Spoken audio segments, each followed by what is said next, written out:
Hello viewers, আসসালামু আলাইকুম। কেমন আছেন সবাই?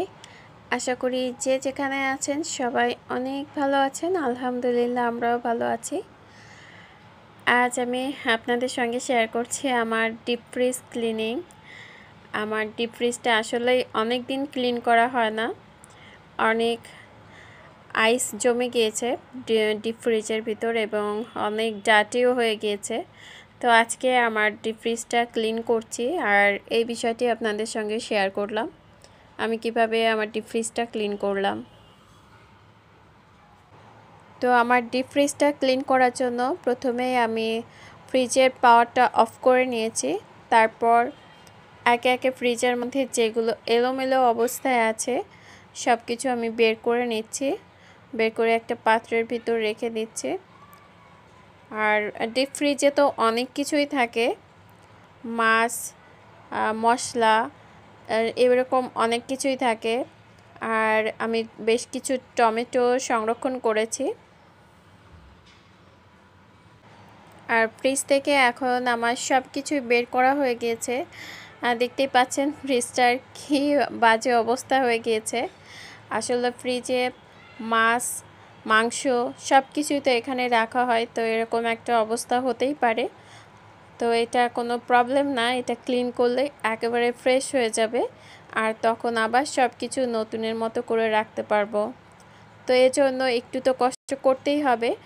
আর এভাবে আমি 2-1 ঘন্টা রেস্টে রেখে দিব, তাতে আইসগুলো সব ঝরে যাবে এবং লুজ হয়ে যাবে, তাতে আমার কাজটা সহজ হয়ে যাবে। তো ঘন্টাখানেক পর আমি চলে আসলাম আমার ফ্রিজের কাছে। তো এসে দেখলাম যে আইসগুলো সব লুজ হয়ে গিয়েছে। এটা আমি এখন আইস ক্লিন করার জন্য একটা স্পুন দিয়ে সব আইসগুলো আমি নিচে ফেলে দিলাম। আর উপরের যে ডোর দুটো থাকে ডিপ ফ্রিজের, ওই ডোর দুটা আমি ক্লিন করে নিয়েছি, এর মধ্যে ক্লিন করে রেখে দিয়েছি। আর এখন সব আইসগুলো এবং যত ময়লা আছে সবগুলো এখন আমি ক্লিন করে ফেলবো। অনেক পানি জমেছে আইস থেকে, তো পানিগুলো আমি একটা বেলচার সাহায্যে উঠিয়ে ফেলে দিচ্ছি। আর নিচ থেকেও পানিটা বের করা যায়, বাট আমার ফ্রিজ যে স্পেসটায় রাখা তাতে আমার নিচ থেকে বের করতে গেলে একটু প্রবলেমই হয়ে যাবে, তাই আমি এভাবে এক্সট্রা পানিগুলো উঠিয়ে ফেললাম।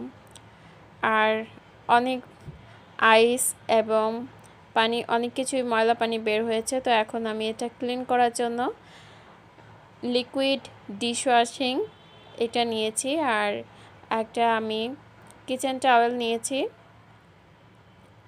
এটা মাইক্রোফাইবারের। আর এটা দিয়ে ক্লিন করতে বেশ আমার কাছে সুবিধাজনক মনে হয়, তাই আমি এটা দিয়ে ক্লিন করছি। তো এখন পুরো ফ্রিজটা আমি এটা দিয়ে সুন্দর করে ক্লিন করে ফেলবো। ভালো করে ঘষে ঘষে আমি ক্লিন করে ফেলবো। আর এভাবে ক্লিন করতে খুব একটা কষ্টও হয় না, খুব দ্রুতই হয়ে যায়।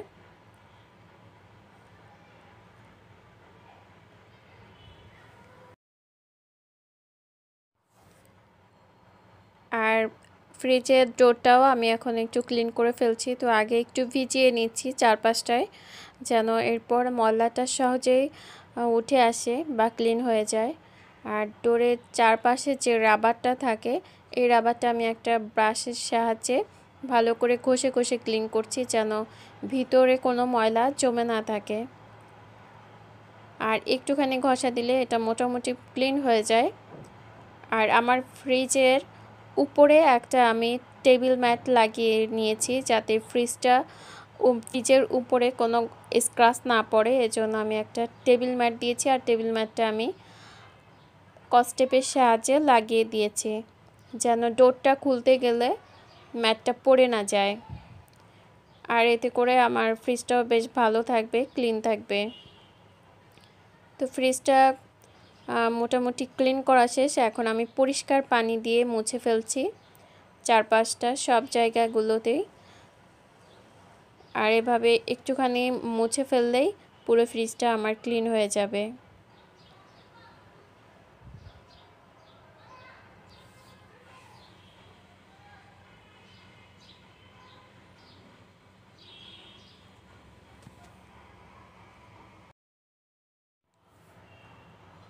তো আমার ফ্রিজটা ক্লিন হয়ে গিয়েছে, একেবারে ঝকঝকে হয়ে গিয়েছে নতুনের মতো। আর এরকম পরিষ্কার হয়ে গেলে তখন আসলে আগে যে কষ্টটা করেছি এটা তখন ভুলে যাই।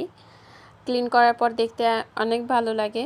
তো এখন ফ্রিজে আমার যে জিনিসগুলো ছিল সেগুলো সব এখন আমি গুছিয়ে রেখে দেব। আর ফ্রিজের নিচে যেন কোনো স্ক্র্যাচ বা আঘাত না পড়ে এজন্য আমি এরকম 2টা ফোম রেখেছি। এটা লম্বা একটা ফোম ছিল, তো এটাকে আমি কেটে রেখে দিয়েছি 2ভাবে, যাতে নিচে কোনো আঘাত না লাগে। কারণ ডিপ ফ্রিজ থেকে অনেক সময় জিনিসপত্র বের করতে গেলে তখন ডিপ ফ্রিজের নিচে বেশ চোট লাগে। তো এটা না লাগার জন্য আমি এরকম ফোম 2টা বিছিয়েছি। আর এতে করে আমার ফ্রিজটা এখন বেশ ভালোই থাকে, আর ভয়ও থাকে না যে ফ্রিজের নিচে কোনো আঘাত লাগার। আর এখন আমি আস্তে আস্তে সব কিছু রিপ্লেস করে দিচ্ছি আগের মতো, আগে যেভাবে ছিল তো তার থেকে একটু সুন্দর করে গুছিয়ে রেখে দিচ্ছি। আর মাছ মাংস এগুলো রাখার জন্য আমি সাধারণত একটু মোটা পলিগুলো ইউজ করি, যেমন আটার পলি বা অন্য যে কোনো যে একটু মোটা পলিগুলো ওইগুলো আমি ইউজ করি, এগুলো ফেলে না দিয়ে আমি ইউজ করি। তো এখন মাছ আর মাংসগুলো আলাদা একটা সাইডে রেখে দিচ্ছি, আর বাকি সব জিনিসগুলো সব সুন্দর করে আমি গুছিয়ে রেখে দিচ্ছি। আর বক্সগুলো যেগুলো আছে এয়ারটাইট বক্স, এগুলো আমি একটা সাইডে রেখে দিচ্ছি। তো হয়ে গেল আমার ডিপ ফ্রিজ ক্লিনিং। আর ডিপ ফ্রিজ থেকে যা যা আমি বের করেছিলাম সব সুন্দর করে গুছিয়ে রেখে দিয়েছি। আর গ্লাসের লিড 2টা আমি অলরেডি পরিষ্কার করে আবার রিপ্লেস করে দিলাম। আর এরপর আমার ফ্রিজের পাওয়ারটা অন করে দেব। তো ভিউয়ার্স, আমার আজকের ভিডিওটা এখানেই শেষ করছি। আমার আজকের ভিডিওটা যদি ভালো লাগে অবশ্যই লাইক দিবেন, কমেন্ট করবেন, আর আমার ভিডিওগুলো ভালো লাগলে সাবস্ক্রাইব করবেন। সবাই ভালো থাকবেন, সুস্থ থাকবেন। সবাইকে আল্লাহ হাফেজ।